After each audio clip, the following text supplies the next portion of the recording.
பாமகவில் மோதலை முடிவுக்கு கொண்டுவர அன்புமணிக்கும் தனக்கும் இடையே நடந்த பேச்சுவார்த்தை தோல்வி அடைந்துவிட்டதாக அக்கட்சியின் நிறுவனர் ராமதாஸ் தெரிவித்துள்ளார். திண்டிவனம் அருகே தைலாபுரத்தில் செய்தியாளர்களிடம் பேசிய ராமதாஸ், தான் பாடுபட்டு வளர்த்த கட்சியிலிருந்து தம்மை வெளியேற்ற அன்புமணி முயற்சி மேற்கொள்வதாக குற்றம் சாட்டினார். குருவை மிஞ்சிய சிஷ்யன் இருக்கலாம், ஆனால் தந்தையை மீறிய தனையன் இருக்க முடியாது.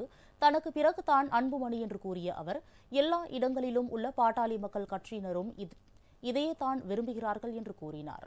கும்மிடிப்பூண்டி தொடங்கி குமரிமுனை வரை 96,000 கிராமங்களுக்கு சென்று தான் பாமகவை வளர்த்தெடுத்ததாகவும், அப்படிப்பட்ட கட்சியை விட்டு வெளியேறி தன்னை அன்புமணி அவமானப்படுத்த முயற்சிப்பதாக அவர் குறிப்பிட்டார்.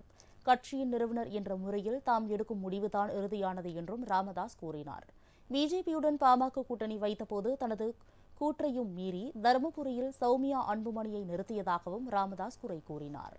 2026 சட்டமன்ற தேர்தல் வரை பாட்டாளி மக்கள் கட்சிக்கு தாம் தான் தலைவர் என்று குறிப்பிட்ட ராமதாஸ், கூட்டணி மற்றும் கட்சி தொடர்பான அனைத்து முடிவையும் தாமே மேற்கொள்வேன் என்றும் கூறினார்.